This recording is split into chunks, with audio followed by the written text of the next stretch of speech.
Well, if there's a downside to all the good stuff about the Snyder Cut and what it entails for a director to get his vision fully realized and released and all that, it's stuff like this. The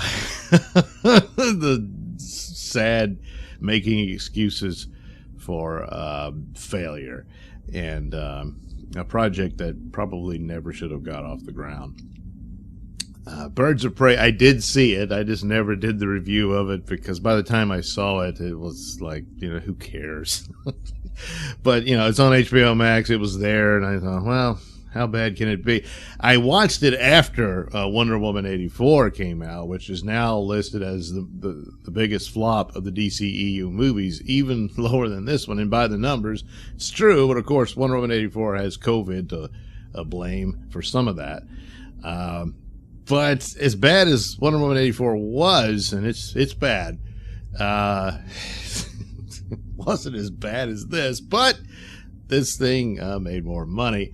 At the time, it had more advantages, theaters and all that, and apparently managed to grab a bit of chump change through video on demand and all that sort of stuff. But anyway, so Cathy Ann, this is bounding into comics, but they're reporting on it. She is saying, well, I didn't get to do it. I was talking to the playlist. Okay, so she says, well, Warner Brothers interfered. Now, this is a familiar line, and I totally believe her. Yes, they did.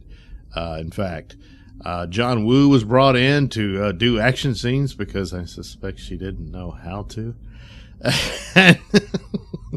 And also, her original version, would it include the plot device of Black Mask's privates, photos of said privates somehow being inside the diamond that was the MacGuffin of the movie that Cassandra Cain had stolen and then swallowed. Well, the character is underage, so somebody noticed this and said, whoa, no, we can't do that. So I seriously doubt that there's a better version of that. So I don't know that she can guilt them into or browbeat them into having her director's cut released on HBO Max, if that's part of the plot. And I mean, what would it mean? They take all the John Woo scenes out too? I mean, it's just terrible. I mean, there's really not much there, and it was sold as a feminist film, but more accurately a misandrist film, and it is in there. All the men are bad; they're all terrible, and the crux of it is the beginning of it for Harley Quinn, because it's supposed to be the Harley Quinn movie. I know it's called Birds of Prey, but then of course the entire title of the Birds of Prey, the emancipation of one Harley, or the fantabulous emancipation. Oh God, it's so stupid.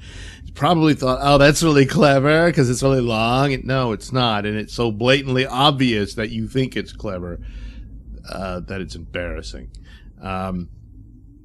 So she was not ready for a blockbuster. She doesn't know how to do superhero films. It wasn't even really a superhero film. It was trying to be like a crime film or a heist movie type deal, and it wasn't any good at that. It had little story structure things to turn around with Harley narrating it and everything, but there was nothing there to salvage it.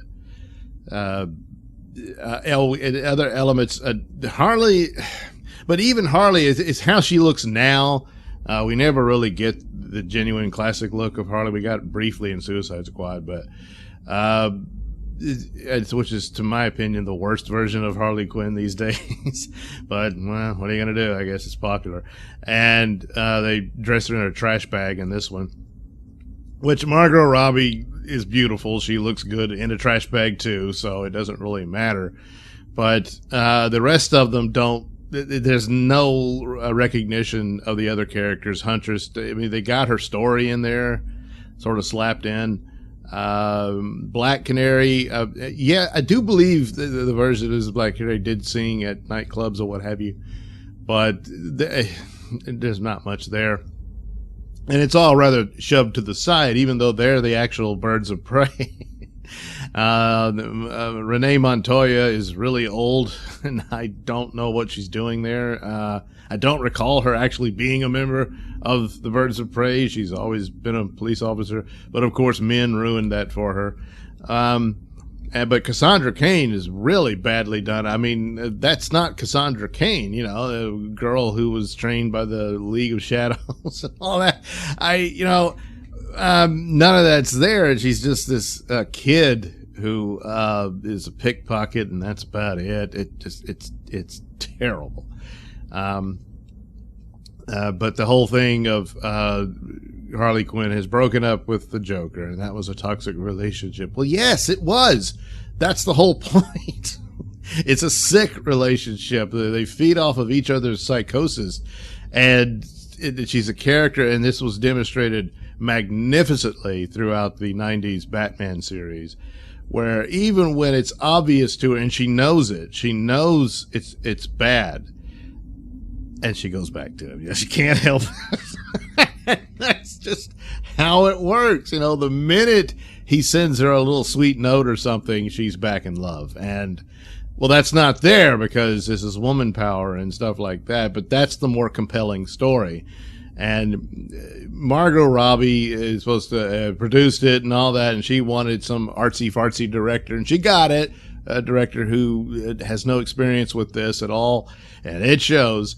And she thought, yeah, girl power and stuff, but she didn't really know what she was doing. She can act, she can perform characters very well, the camera loves her, and all of that. But if somebody could have just said, hey, Mad Love, that's the movie. That's the one. It's right there. And I'm pretty sure Margot Robbie could knock that out of the park. And if she had done that, she'd be on par with Joaquin Phoenix. I think that's a brilliant story. And yeah, you got to have Batman and Joker in it, but it's Harley Quinn's the star.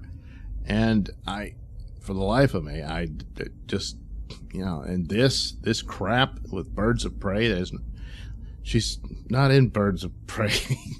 So, it was a really watered down version of Birds of Prey. I don't know why they didn't just call it Harley Quinn. But it's just as well because it was a bad movie. It's just terrible. They tried to pretty it up and everything. But so Cathy Ann is saying, well, it was interfered with. And yeah, I think it was interfered with because it was so bad. They had hoped that some action scenes would pretty it up, but no, couldn't be salvaged. So there's serious talk that Ayer might get his original cut of Suicide Squad. The only problem I got there is that I would be curious to see it, and because it's apparently so much more a Joker involvement, and apparently he gets involved with the Enchantress, which is the big bad of the movie. And all that, I don't know. I don't think any of the stuff about Steppenwolf was there because they said they wanted to save that for Justice League, didn't want him in there, and all this sort of stuff. And I suppose they could have introduced another new god for the point of the mother boxes. Can it be in the connective tissue between the movies? Because there was supposed to be a scene in Wonder Woman, the first Wonder Woman, and they cut it out where it was mentioned about the mysterious mother box. And this would set up the overall DCEU narrative leading to that. But that was the original concept that he had. I'm far more interested in. I wish that was there. And I really wish it could have been more inclined to the Assault on Arkham animated movie where the Joker is the main villain, and that in that one he stole a nuclear device or what have you. But it would have been cool if he had stolen the mother box, and they're after him for that reason, and that's the reason they recruit Harley Quinn, because she knows him and that she can help them find him.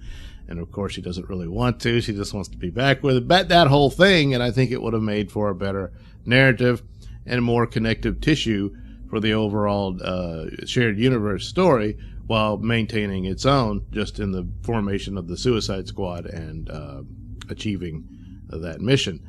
But, well, they didn't do it. They didn't really have much of a vision at all. They had an interesting introduction of the characters. Could have used less music.